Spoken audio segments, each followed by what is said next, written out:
Welcome to everyone, myself C A Badresh साहब। आज जो ये वीडियो प्रेजेंटेशन है, how to improve your bad civil score.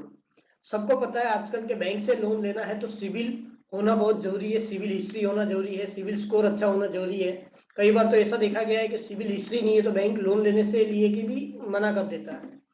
तो अगर वो केस में अगर जो बैड सिविल स्कोर है तो बैंक में ऐसा कह सकता हूँ कि भाई खड़ा ही नहीं रखता लोन लेने वाले को। तो how to improve your bad civil score, तो काफी सारे स्टेप्स है और ऑब्वियसली रातों रात आपका सिविल स्कोर चेंज नहीं हो जाएगा। कुछ महीने का टाइम लगेगा, कुछ कभी तो साल भी लग जाएगा अगर जो आपका सिविल स्कोर बहुत ही बुरा है तो। लेकिन अगर आप स्टेप को प्रॉपर फॉलो करोगे तो कुछ महीने में आपको उसका इम्पैक्ट दिखेगा आपका सिविल स्कोर इम्प्रूव होने में। जैसे बैड सिविल स्कोर है, बैंक आपको लोन देगा नहीं, तो वो सिनारियो में क्या होता है, क्रेडिट कार्ड के लिए अगर आप अप्लाई करते हो तो सिक्योर्ड क्रेडिट कार्ड के लिए अप्लाई करो। सिक्योर्ड क्रेडिट कार्ड क्या होता है कि सिक्योरिटी के सामने मिलता है, तो आप बैंक में एफडी रख सकते हो, आपकी कोई भी लाइफ की इंश्योरेंस पॉलिसी हो उसको आप रख सकते हो और उसके अगेंस्ट में बैंक से क्रेडिट कार्ड मांग सकते हो। तो सिक्योरिटी देख के अगर आप बैंक से क्रेडिट कार्ड मांगते हो तो बैंक सिविल स्कोर नहीं देखता है। फॉर एग्जाम्पल 50,000 का एफडी बनाते हो और बोलोगे मेरे को 40,000 का लिमिट वाला क्रेडिट कार्ड दे दो, तो बैंक दे देगा। उसमें बैंक सिविल स्कोर चेक करेगा नहीं आपका कितना भी बुरा सिविल स्कोर क्यों नहीं है। सेकेंड, और उसका ईएमआई आप टाइम टू टाइम पे करो, जिससे आपका सिविल स्कोर धीरे धीरे इंप्रूव हो जाएगा और आपका हिस्ट्री इंप्रूव होगा और फ्यूचर में आपको बैंक लोन या क्रेडिट कार्ड विदाउट सिक्योरिटी देगा। सेकेंड स्टेप है, समझो गोल्ड लोन ले लीजिए। क्या होता है, गोल्ड लोन जो होता है छोटे से छोटे अमाउंट का भी मिलता है और बड़े से बड़े अमाउंट का। और गोल्ड लोन में सिक्योरिटी होती है गोल्ड, और गोल्ड जैसी सिक्योरिटी अगर हो तो बैंक कभी भी सिविल स्कोर नहीं देखता। तो ये लोन भी अप्लाई कर सकते हो क्योंकि छोटे से बड़े अमाउंट का मिलता है और सिविल स्कोर नहीं देखा जाता। तो आप वो लोन लेके आपका CIBIL time to time repayment कर सकते हो लोन के ईएमआई का, और जिससे आपका धीरे धीरे सिविल स्कोर अच्छा होते जाएगा। कई बार ऐसा देखा गया है, लोग काफी टाइप की लोन के लिए अप्लाई कर देते हैं।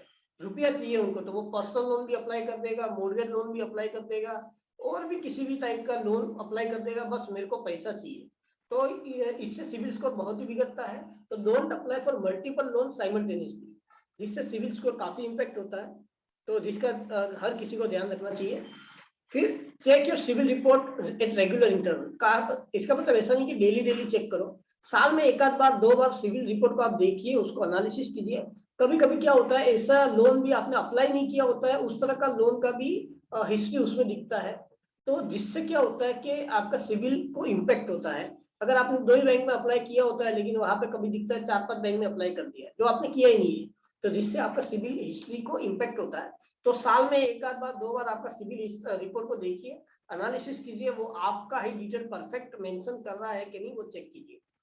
तो मैंने कभी किया कि आपने 4 बैंक में अप्लाई किया, दो में ही अप्लाई किया था और 4 का दिख रहा है, तो वो सिनारियो में क्या करना है, ऑनलाइन डिस्प्यूट रेज कीजिए। सिविल रिपोर्ट के लिए, सिविल मैटर के लिए, सिविल स्कोर के लिए ऑनलाइन डिस्प्यूट रेज करना बहुत ही इंपॉर्टेंट है।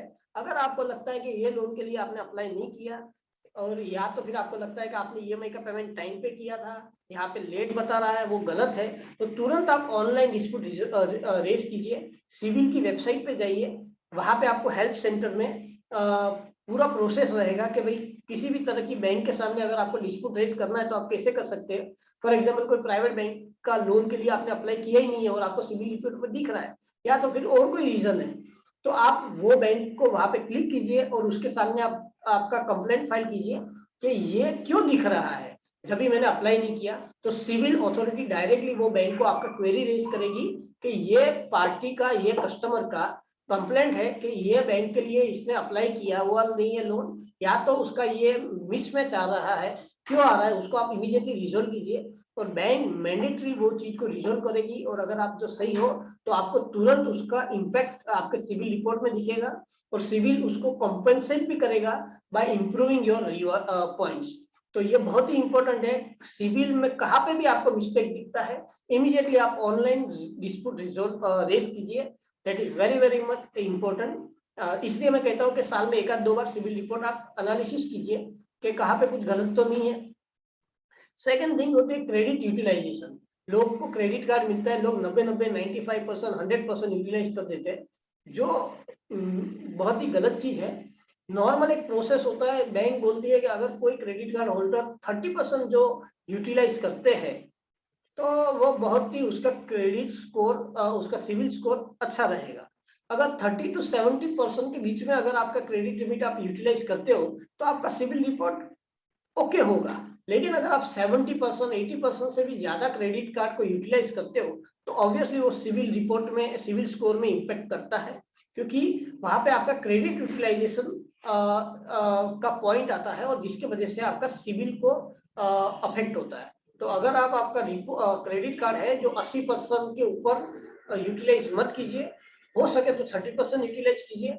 अगर रिक्वायरमेंट है तो 30 to 70% के बीच में यूटिलाइज कीजिए, लेकिन ओवर यूटिलाइजेशन रहेगा तो डेफिनेटली वो आपका सिविल स्कोर को इम्पेक्ट पड़ेगा। दूसरा, क्रेडिट कार्ड लेने के टाइम काफी समय बुरा होता है लोगों का, जैसे अभी कोरोना आ गया तो काफी लोगों का अच्छा टाइम भी बुरा हो गया। तो वो टाइम में लोग क्रेडिट कार्ड का पेमेंट नहीं कर सकते, लोन का ईएमआई का रिपेमेंट नहीं कर सकते, जो अपना सिविल स्कोर में इम्पेक्ट होगा। तो वहां पे मेरा रिक्वेस्ट है, क्रेडिट कार्ड में मिनिमम ड्यू का एक पॉइंट होता है। अगर आप टोटली ईएमआई का पेमेंट नहीं करते हो वो गलत है, आप मिनिमम क्रेडिट कार्ड का पेमेंट कीजिए, एटलीस्ट मिनिमम ड्यू आप पे कीजिए, जिससे आपका सिविल स्कोर बहुत ही बुरा नहीं होगा। अगर आप पेमेंट ही नहीं करोगे तो ऑब्वियसली बुरा होगा, लेकिन अगर आप मिनिमम ड्यू को पेमेंट करते हैं तो आपका सिविल स्कोर इतना भी बुरा नहीं होगा। तो ऑब्वियसली आज की तारीख में सिविल स्कोर होना बहुत जरूरी है, तो ही बैंक से फाइनेंस मिलता है। सिविल स्कोर बुरा होगा तो आप भूल जाइए कि बैंक आपको खड़ा रखेगा, क्योंकि बैंक को अच्छे कस्टमर ही चाहिए, क्योंकि बैंक को ऑलरेडी बहुत बुरे कस्टमर मिलते हैं। तो बैंक ऑलवेज वो फाइंड आउट करता है कि अच्छे कस्टमर ही मिले, क्योंकि अच्छे कस्टमर भी कभी कभी बुरे हो जाते हैं। तो इसके लिए अगर आपका सिविल स्कोर बुरा है तो आप कुछ स्टेप फॉलो कीजिए, सिंसियरली फॉलो कीजिए, और जिससे आपका सिविल स्कोर धीरे धीरे इंप्रूव हो जाएगा। और बैंक जो है आपको लोन देने के लिए इंटरेस्टेड दिखाएगी कि आपने जेन्युइनली मेहनत की है आपकी हिस्ट्री को इम्प्रूव करने के लिए, और जिसकी वजह से बैंक आपको फ्यूचर में लोन देगी। तो that's the how to improve your bad CIBIL score. Thank you very much. Signing off, C A Badresh sir. Thank you.